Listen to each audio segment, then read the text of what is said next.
what do you think, or what would you say is the most, or three of the most important qualities of an executive chef? I think, if I can really be honest, I think you need to be a coach. So in that sense, I'm going to have, say, an understanding. I don't want to say you cannot have a lack of empathy. You need to understand what is that other person going through.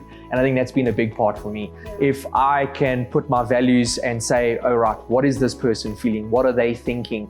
They also have a family. They also have a life. How can I make them happy? If I can show the compassion towards them and get them on my side, then I promise you that person will go through the trenches with me. Yes. They will do the hours, Absolutely. They will slog away. And it's hard work, 100%.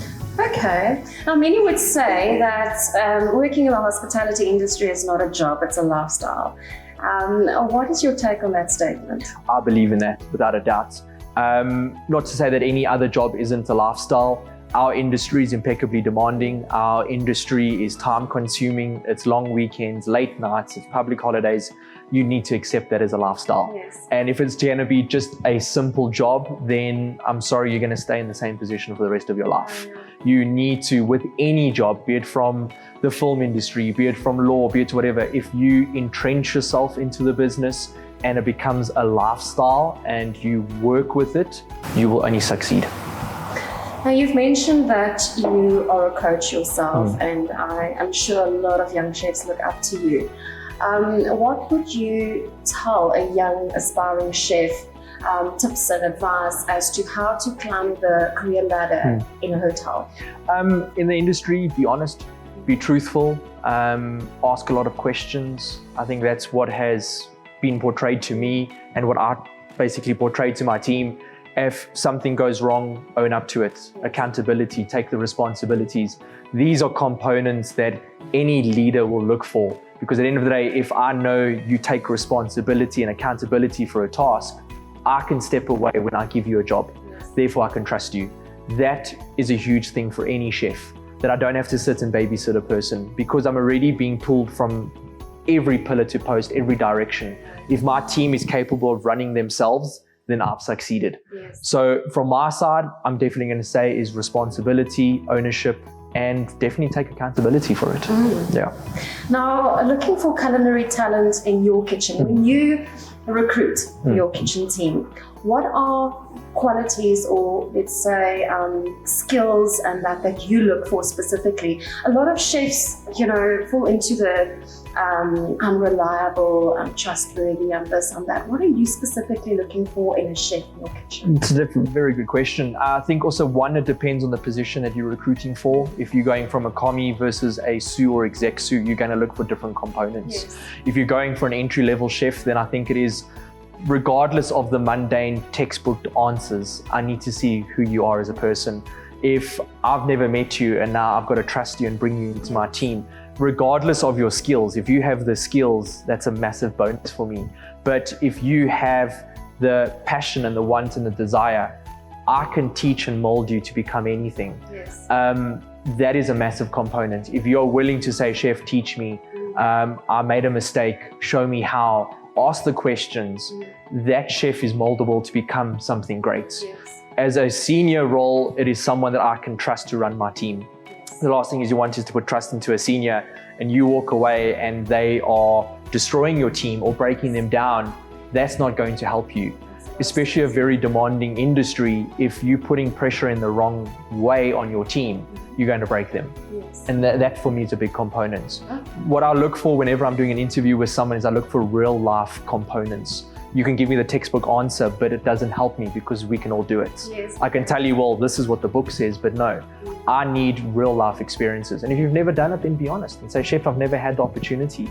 But if I have been there, I did a function, I messed up, or it did go well, or I've had to do this. What did you learn from it? Because I can see who that person really is. And it's trust. I've got to trust you. I've got to bring you into my team and say, well, run my team. And when I'm not there for a few days or I'm busy somewhere else, you hope that that person will instill that passion into your team. Yes, absolutely. So it all comes down to having that positive attitude. If you can. Definitely, I think so. And I think it manifests down to your team. If you're coming in and you're having a really bad day and you're shouting and screaming at everyone, your team will feel it. And you can see it in the way they cook, in what they present, and their attitude to just running their shift. And it is tough. It's tough when you're getting a lot of pressure from your bosses and onwards. And especially in this industry, it's about the finance, it's about the costs, it's about running your team. If I take that passion away and I put it into an anger and I put it onto my team, they're going to feel it. And then I've lost. Absolutely. Now, a lot of youngsters invest a lot of money into education, getting a proper qualification from a reputable chef school, but there are also quite a few that work themselves up through the rankings through the years, starting out at Culinary, and eventually moving on to a more senior level. How important would you say is the foundation of a qualification? I think it's very important, and a lot of chefs have worked, like you mentioned, from scullery all the way to head chef, and I have a huge amount of respect for those people. The difficult part, if you're not running your own business, and especially if you move into, let's say, corporate world, being hotels and, let's say, restaurant chains, a lot of them require a qualification. They say you have the experience, but we need to understand, do you have the technical skills? Do you have that mindset of, yes, I can follow a recipe, I've followed the books, I've learned to go through a qualification school, and that is a major component. So I think you've got to have that balance. I think you do require the hard work graft, being in the industry, but I think a qualification is a massive component. Okay. Now, also, once candidates have finished a qualification and that, a lot of hotels and restaurants and resorts and that requires some experience, 3 to 5 years of experience and that before they can actually start. How important do you think international work experience would be on a candidate's profile? Would that propel their career to the next level, as opposed to kind of staying locally and taking up the time? To be honest, I think international experience is fantastic. The way that any other country will run and operate is impeccably different from South Africa. We have been in the habit of having quite a few chef positions where overseas they run quite thin. So there's a lot of responsibilities that sit on your shoulder from a very young position. I think international experience helps you to grow that, because you arrive in an area, yes, you're a commie, you'll be taught the basics and showed how to run a line or run a section, and then they expect you to run. There's no time to waste. They also under pressure. So international experience is very, very, very important. It also teaches a lot of life skills. 100%, yeah. You have to. You're leaving the nest, you're leaving the home country, and you're going overseas, and everything's big, and I think it's very, very important. Okay. Now, if you can turn back time and change anything in your career, what would you change and why? Interesting. It's always an interesting conversation. I think as far as I had to stay in the hospitality industry, I wouldn't change it. It's built me to who I am. I've dabbled into many sectors of the industry. I've worked in film, I've worked from lecturing, I've run restaurants. I'm now in the casino hotel, and I want to look at different avenues of this industry because I think I can only grow from it. From that point of view, I wouldn't change anything. If I had to really go back in life and change everything, I'd probably move in a direction of being a doctor. I know it's completely different, but for me, it's very involved. Like this industry, it's also blood, sweat, and tears. You're dedicated to a craft. And I think it's just something that you don't know enough about. I guess it's the same as this industry. You don't know enough about it, and it keeps pushing you. Now I need to ask you this. What do you actually do in your free time, if you have any? What do you enjoy doing besides being in the kitchen and cooking and that? I try use my time wisely, and I know it's always that question, what do you do with your time? And everyone's like, oh, I'm going to sleep and all those things. And yes, I can sleep, but my biggest lesson that I've learned in the last good couple of years is that time you can never get back. Time is moving. And if I'm going to just sit back and do nothing with it, and yes, I allow myself times to rest and to recoup, because I think it's important. If I go back to work and I'm tired, then I'm not going to give my best.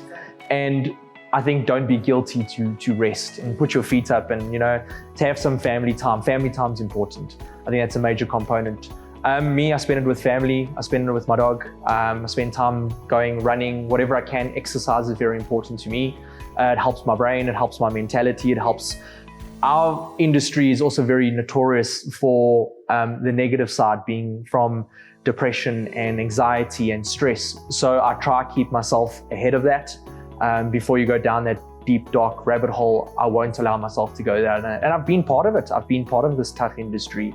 So wherever you can switch off, switch off. So you do manage to balance your professional life and your private life? Definitely, definitely. I think it's very important. Bit of me time and looking after your health. And yeah, definitely. I think it's important for your time and whatever you do with your time. If it is literally watching TV or reading a book, I do read a lot. I think it's important just to learn. Absolutely. That's the only way I look at it. So reading, it will focus specifically on culinary type of reading? No, not actually. I try to look in the sense of how to be a better leader. Okay. I try to look in the sense of different types of mentorship, even meditation, just to try to look at life from a different point of view, because I hope that I can work with my team and coach them to be better. Wow. Now, what can we expect from Chef Blake Anderson for the next 5 years? Hopefully not another pandemic. I know. I'm not going to lie. So that infamous 5-year question is, the weirdest thing is I've never ever said, okay, cool, in 5 years I want to achieve this. And I think maybe that's very hard, but I give myself goals that I want to push to. And if it doesn't happen in 5 years, I'm okay with that. But as long as I'm on the right path, that my direction and my ship is going in the right area. The areas that I want to focus on at the moment is research and development. I'd like to learn more about that. I want to understand the technical components of food. Why does food taste like this? What is the molecular combination of things? Because I think we can look at it from a different point of view. Your taste buds look at things and taste things differently. Why do I taste something different from you? And what is the reason for that? So I want to look at it from that point of view. Yeah, that's my goal for now. Okay. And then wherever the wind blows, I'll take it.